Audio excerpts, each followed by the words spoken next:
Hey guys, balik lagi bareng gue Brian Solid. Setelah beberapa minggu terakhir gue upload video tutorial buat orang yang baru pertama kali pakai iPhone dan Apple Watch, kali ini kita bakal bahas tutorial iPad buat pemula. Nah, buat teman-teman yang udah pakai iPhone, mungkin bakal lebih cepet bisa buat pakai iPad karena banyak kemiripannya. Tapi kalau misalnya buat kalian yang cuma punya iPad sebagai satu-satunya device Apple, video ini bakal cocok buat kalian. Karena di video kali ini, kita akan ngobrolin tutorial cara pakai iPad dari yang basic dulu, supaya teman-teman bisa maksimalin penggunaan iPad kalian.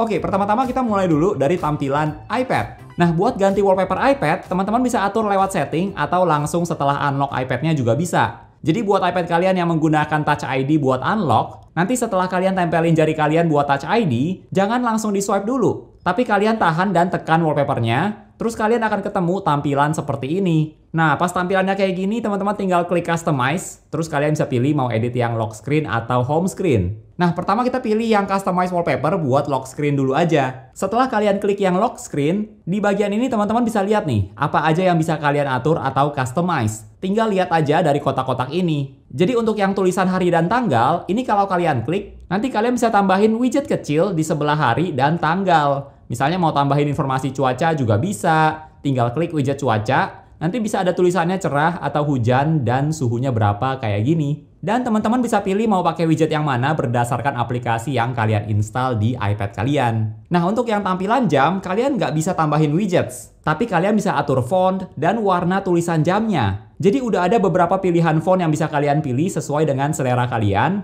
Terus di bawahnya ini gunanya buat atur ketebalan teks. Dan di bawahnya lagi kalian bisa pilih warna tulisan jamnya. Tapi kalau kalian mau yang transparan biar satu warna dengan wallpaper, teman-teman bisa pilih warna yang paling pertama ini. Bahkan kalau pilihan warnanya masih kurang, kalian juga bisa tambahin lagi warna yang kalian suka. Nah, untuk kotak yang di sebelah kiri, ini fungsinya buat tambahin widget dengan ukuran yang lebih besar. Jadi teman-teman bisa tambahin widget baterai, kalender, dan sebagainya dengan ukuran widget yang berbeda-beda. Kalau widget yang kotak kecil itu bisa dua bersebelahan seperti ini, tapi kalau yang widget kotak besar, nah itu cuma bisa muat satu widget dalam satu baris. Terus kalau kita lihat ke bagian pojok kanan bawah, yang pertama ada icon buat atur depth. Jadi kalau kalian nyalain efek depth ini, nanti sebagian tulisan jamnya akan ada di belakang wallpaper seperti ini. Yang menurut gua fitur depth ini bikin tampilan wallpaper di iPad jadi lebih menarik sih. Buat ada efek depth kayak gini, wallpapernya harus ada sesuatu atau objek yang sedikit kena di tulisan jamnya. Kalau misalnya nggak ada apa-apa, ya tulisan jamnya bakal di atas wallpaper seperti biasa. Terus kalau kita ke icon sebelahnya lagi, ini gunanya buat pilih wallpaper yang light mode atau dark mode, tergantung dengan setting kalian apa. Nah, dua icon di pojok kanan bawah ini bisa berbeda tergantung kalian lagi pakai wallpaper apa. Kalau yang contohnya tadi pakai wallpaper bawaan dari iPad OS, pilihannya dua icon tadi. Tapi kalau misalnya teman-teman pakai wallpaper dari galeri foto di iPad, nanti ikonnya jadi kayak gini. Yang di sebelah kiri gunanya buat ganti wallpaper. Dan yang icon 3 titik ini, kalian bisa pakai buat atur depth effect juga kalau ada. Atau bisa extend wallpaper. Jadi pas teman-teman pilih satu wallpaper, terus kalian pinch geser ke bagian atas wallpaper, nanti wallpapernya bakal ada efek blur kayak gini. Nah, area yang blur ini adalah wallpaper yang sudah di-extend tadi. Jadi fitur-fitur buat customize di iPad tuh menurut gua kayak bebas, tapi udah ditentuin apa aja. Kayak ukuran widget, terus juga posisinya di mana aja. Itu semua udah ditentuin sama Apple, jadi kita tinggal pilih dari opsi yang sudah dikasih. Tapi kalau teman-teman perhatiin nih, setelah kalian setting wallpaper kayak gini, nanti pas kalian pakai iPad-nya mode portrait atau vertikal, nanti widgetnya jadi hilang. Nah, itu karena semua widget yang tadi kita udah setting itu cocoknya buat mode landscape, bukan mode portrait. Jadi kalau mau mode portrait ada widgetnya lagi, kalian tinggal atur aja, caranya sama kayak tadi. Untuk yang mode portrait, ukuran widgetnya cenderung lebih kecil karena space-nya juga nggak banyak.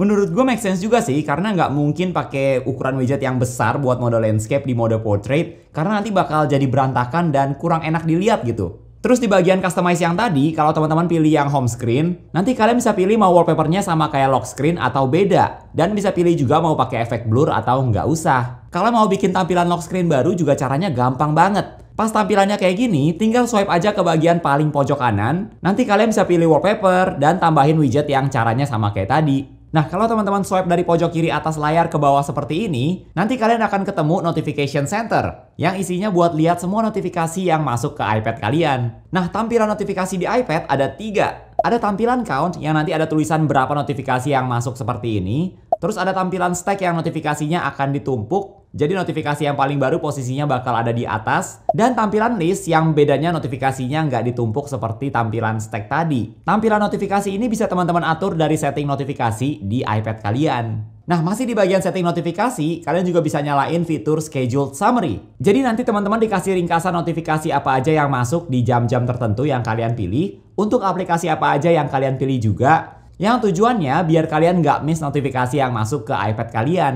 Terus di setting notifikasi ini gue juga saranin teman-teman buat nyalain fitur Show Preview-nya yang when unlock aja, supaya pas iPad-nya lagi lock screen, orang lain nggak bisa baca isi notifikasi yang masuk karena iPad-nya harus di-unlock buat baca isinya. Lebih ke buat keamanan privasi kalian aja sih, soalnya semua orang bisa lihat lock screen, tapi supaya isinya nggak bisa dibaca, jadi kalian tinggal nyalain fitur ini aja. Terus ada satu lagi, jangan lupa buat matiin fitur screen sharing ini, supaya kalau teman-teman lagi share play atau screen mirroring dari iPad ke device lain, notifikasi yang masuk nggak akan muncul pas layarnya lagi screen sharing. Nah, kalau tadi kita swipe ke bawah dari pojok kiri atas, sekarang kita lanjut lagi ke pojok kanan atas, yaitu Control Center, yang gunanya buat mengakses beberapa fitur dengan lebih cepat. Fitur-fitur seperti Low Power Mode, screen recording, screen mirroring, dan sebagainya, ini bisa langsung kalian akses dari Control Center. Nah, teman-teman juga bisa atur nih, isi Control Centernya apa aja dari setting Control Center. Bisa kalian tambahin buat Stage Manager, alarm, dan sebagainya. Nah, kalau tadi kita udah swipe dari kedua pojok atas layar, well, sebenarnya semua bagian pojok layar iPad bisa ada fiturnya loh. Jadi di pojok kiri bawah, gua aturnya buat screenshot layar, jadi nggak usah repot-repot klik tombol yang di atas dan tombol volume. Terus di pojok kanan bawah, gue udah atur buat bikin quick note atau catatan. Nah, buat atur supaya bagian pojok bawah layar ini ada fungsinya, teman-teman tinggal ke setting, terus ke bagian multitasking dan gestures, lalu nyalain setting swipe finger from corner ini. Pilihannya cuma ada dua sih, antara mau buat screenshot atau quick note.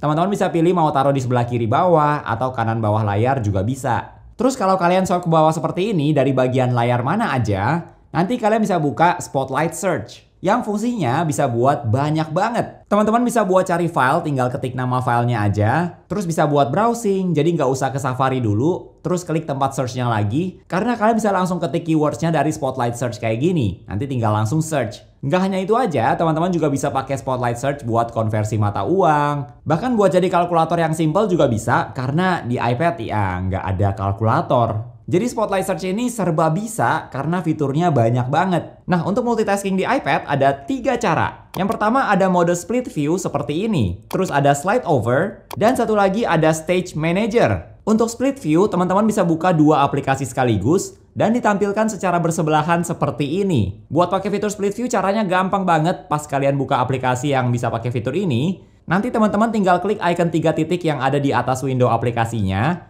dan pilih yang split view. Jadi kalian bisa menggunakan 2 aplikasi sekaligus di waktu yang bersamaan seperti ini. Nah, kalau slide over kurang lebih mirip seperti fitur split view yang tadi, tapi bedanya bisa buka sampai 3 aplikasi sekaligus. Ada 1 window yang full screen dan 2 window aplikasi yang bisa floating seperti ini. Jadi bisa kalian geser-geser. Buat ganti app yang floating juga tinggal di swipe aja seperti ini. Nah, buat pakai fitur slide over, pertama-tama kalian tentuin dulu 2 aplikasi apa yang mau kalian pakai secara floating. Tinggal klik aja icon 3 titik yang ada di atas aplikasi, terus pilih yang slide over. Kalau udah 2 aplikasi yang kalian atur buat slide over, nanti kalian tinggal buka 1 aplikasi lagi yang ukurannya full screen. Jadi slide over ini bisa dibilang fitur multitasking yang sedikit lebih upgrade dibandingkan split view biasa, karena bisa buka sampai 3 aplikasi. Terus untuk stage manager, teman-teman bisa nyalain dulu lewat control center biar lebih cepet, dan nanti tampilannya bakal jadi kayak gini. Aplikasi yang lagi aktif ada di sebelah kiri layar, dan aplikasi yang lagi kalian buka ada di bagian kanan. Dari yang gue coba, gue bisa buka sampai 4 aplikasi sekaligus. Dan yang gue suka juga dari fitur Stage Manager ini adalah kalian bisa atur ukuran window-nya mau seberapa besar, dan posisinya juga bisa kalian atur dengan lebih fleksibel. Nggak bener-bener bebas sih, kalau diperhatikan secara detail kayak udah ada spotnya juga. Tapi sekarang udah jauh lebih fleksibel dibandingkan dulu waktu awal rilis. Dari pengalaman gua, fitur Stage Manager ini pilihan fitur multitasking yang paling oke. Atau split view juga bagus kalau cuma perlu pakai 2 aplikasi secara bersamaan. Misalnya sambil edit foto, sambil nonton YouTube, nah itu juga bagus tuh. Oh iya, fitur Stage Manager dan split view nggak bisa kalian gunakan secara bersamaan ya. Jadi harus pilih kalau misalnya Stage Manager aktif, berarti kalian nggak bisa menggunakan mode split view dan sebaliknya. Next kita lanjut ke beberapa gestur basic yang ada di iPad.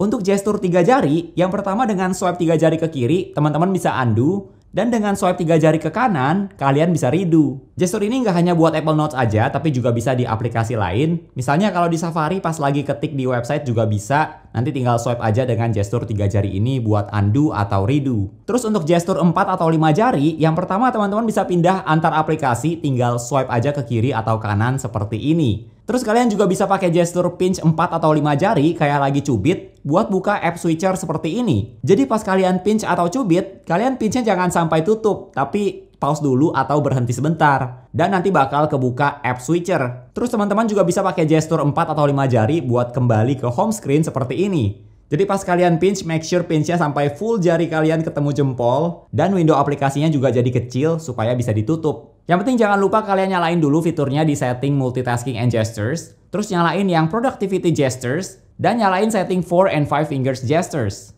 Terus untuk fitur screen mirroring, kalau misalnya teman-teman mau pakai iPad buat presentasi dan mau ditampilin ke layar secara wireless, kalian tinggal buka aja Control Center dan pilih icon ini untuk screen mirroring. Terus tinggal pilih device-nya aja deh. Kadang ada device yang nggak bisa pakai screen mirroring secara langsung seperti ini sih. Tapi rata-rata yang udah smart atau yang cukup pintar, misalnya smart TV, itu udah bisa langsung pakai screen mirroring ini aja dari Control Center. Nah, buat teman-teman yang pakai Apple Pencil, terutama Apple Pencil 2nd Gen yang gue pakai juga di video ini, kalian jangan lupa buat nyalain di setting Apple Pencil, Only Draw with Apple Pencil. Supaya pas tangan kita kena layar, nggak dianggap lagi mau gambar. Tapi gambarnya cuma bisa dari Apple Pencil aja. Terus kalau pakai Apple Pencil, kalian juga bisa atur mau pakai double tap di Apple Pencil buat apa. Yang menurut gue ini bakal jadi fitur penting buat kalian yang menggambar di iPad. So, itu dia tutorial buat ngertiin cara pakai iPad dari yang basicnya dulu. Kalau menurut teman-teman gimana nih? Fitur basic apa dari iPad yang paling sering kalian pakai? Coba share di kolom komentar ya. Oke, thank you buat teman-teman yang udah nonton sampai di detik ini. Jangan lupa untuk klik tombol like kalau kalian suka dengan video tutorial seperti ini. Dan juga subscribe supaya kita bisa ketemu lagi di video-video yang berikutnya. Bye!